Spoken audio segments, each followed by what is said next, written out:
And we now turn to Resolution 6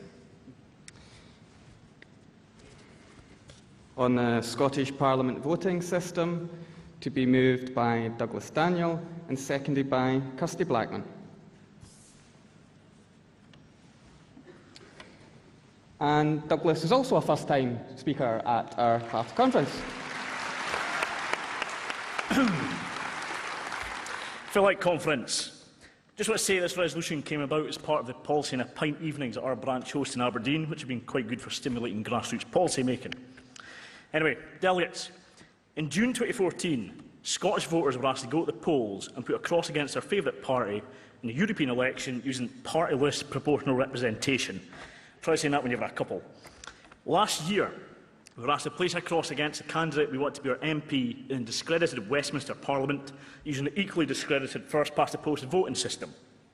In May this year, we were asked to place a cross against a candidate we want to be our constituency MSP and a cross against either the party that we want to form the Scottish Government, the party that was our second choice, the party we want to form the opposition, or wherever lies Labour activists stole in doorsteps to get votes.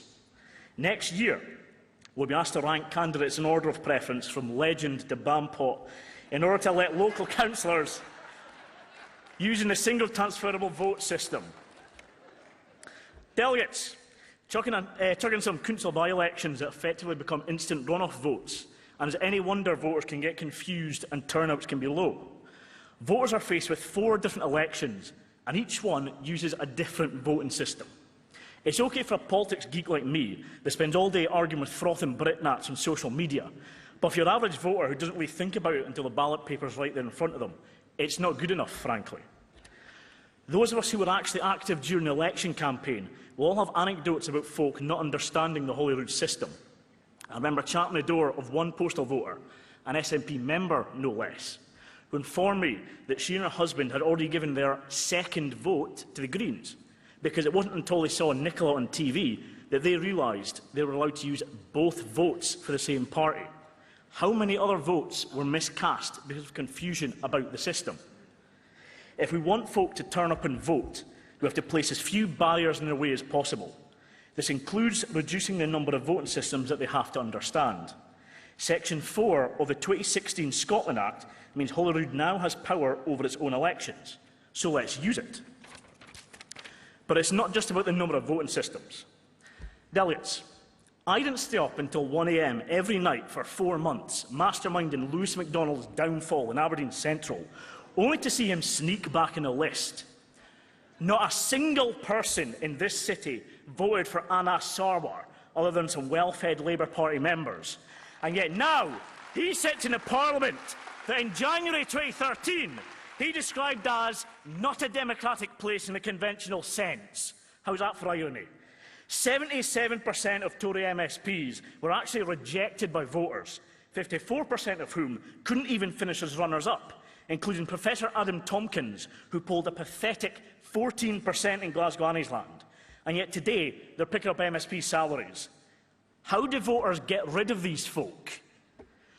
Personal mandates are undoubtedly... Come on, I've not got time.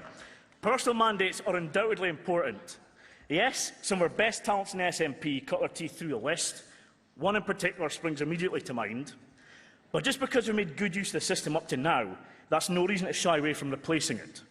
Everyone knows that the current system was only put in place to try and preserve Labour's stranglehold on Scotland.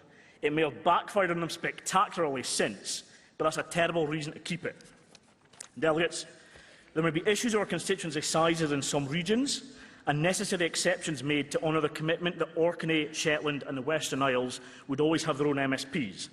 But administrative difficulties are the worst reason to avoid doing what's right.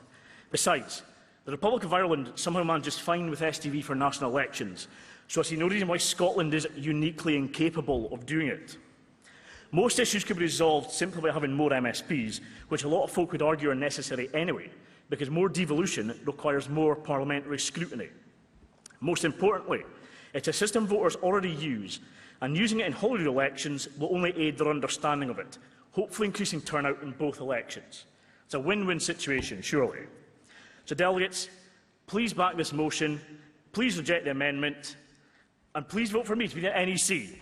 Shirk a leg!